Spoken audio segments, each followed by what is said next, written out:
here today to commemorate a very famous lady who was a doctor, but not any ordinary doctor. In the days when women were not to the fore in the profession.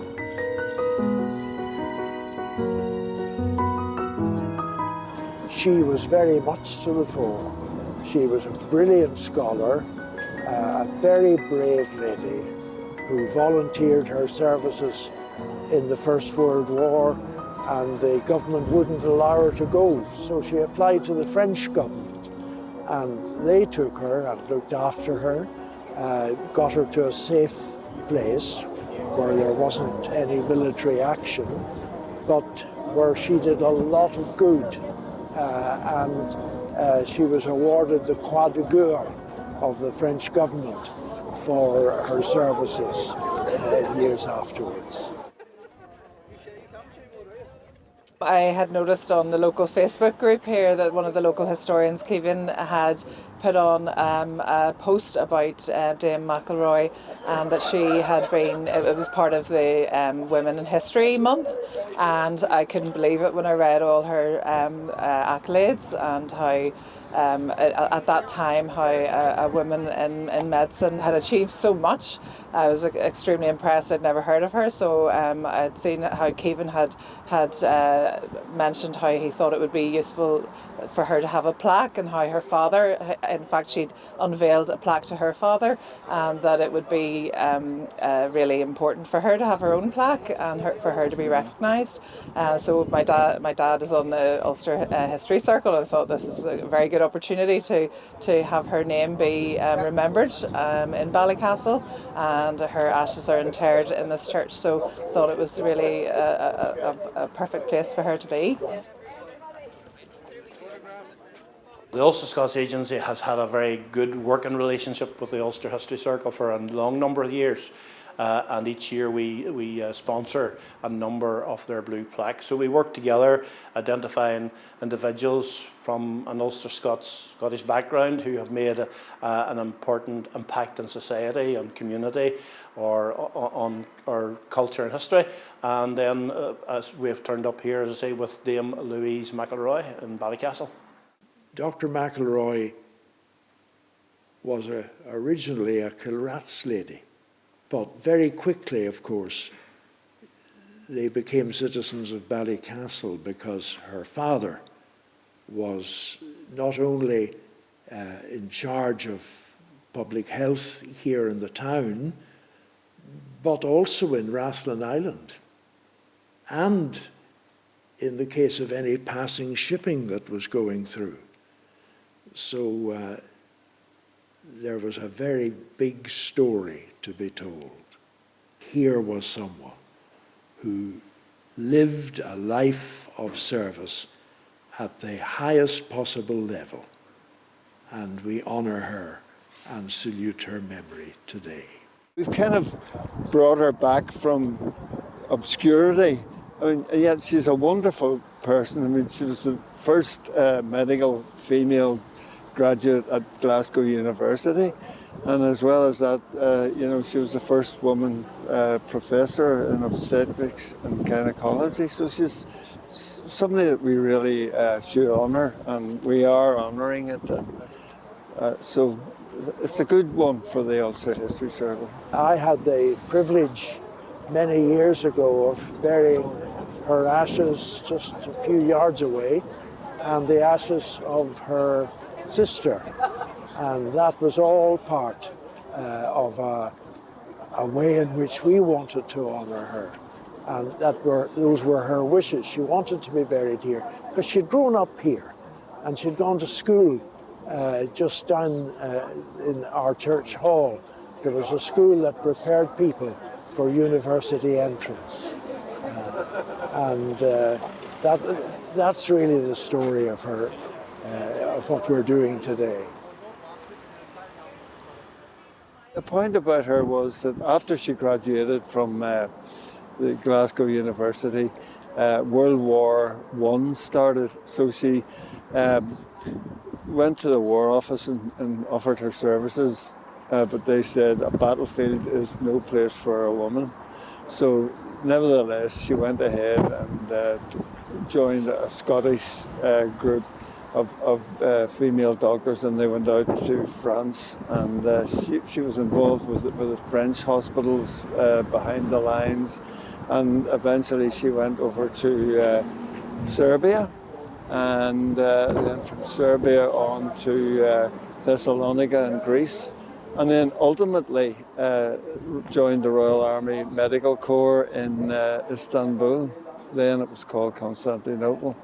So she really put up with a lot of hard work. So after she came back from war, she got a job in London and in the Royal Free Hospital.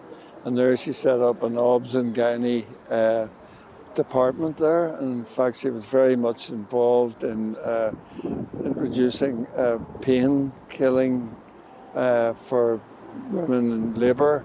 And also she was very keen on finding solutions to the problem of newborn asphyxia.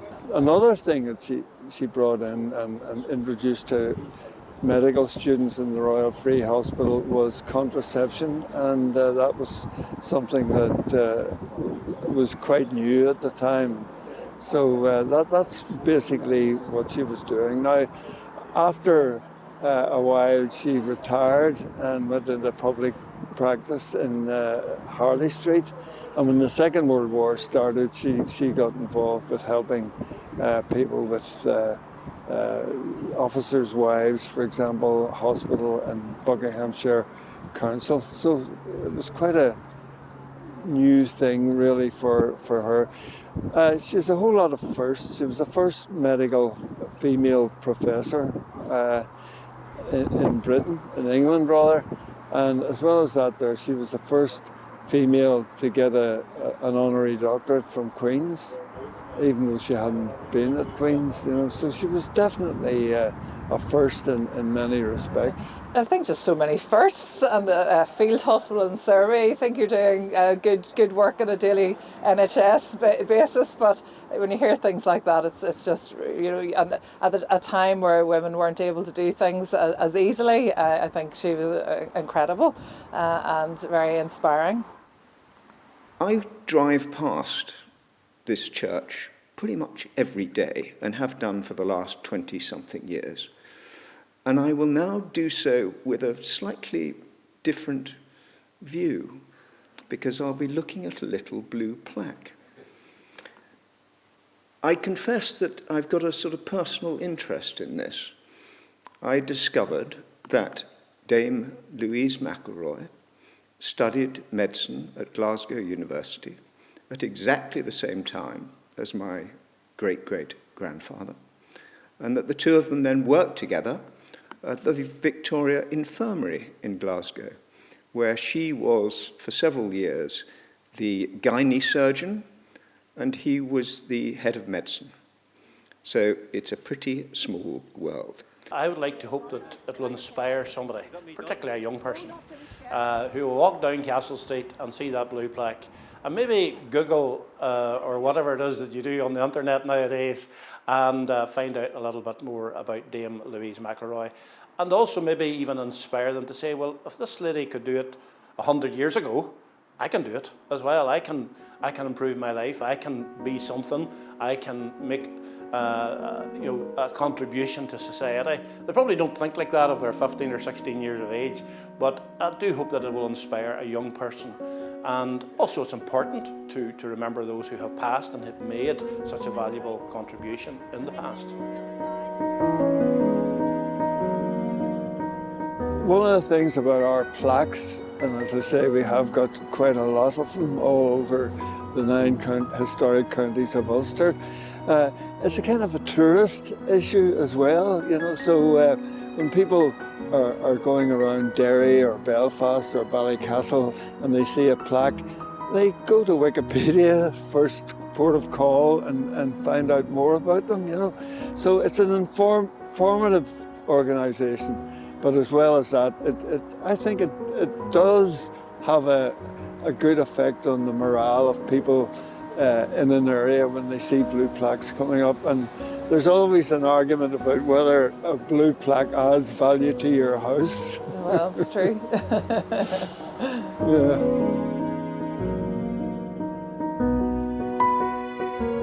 We have come to the end of a particular run of these, but no doubt we will continue to look. I work in the Rafo office in County Donegal. We have a blue plaque there to Sarah Leach, a 19th century poet. I drive past the library in Strabane. I think there's two actually there. One to the chap who invented the dollar sign and was from Strabane. And as we approach the 250th anniversary of the Declaration of Independence, the number of individuals who are from Ulster or whose parents were from Ulster, of an Ulster Scots background, who made a contribution, no doubt there'll be one or two of those as well, perhaps. Even though it is 250 plus years ago, they made such a valuable contribution to democracy, liberty and freedom. I think you still do struggle, women in medicine, and I think it is important to remember the people who got us here, and it's important in day to day to be able to practice and just remember people who have paved the way.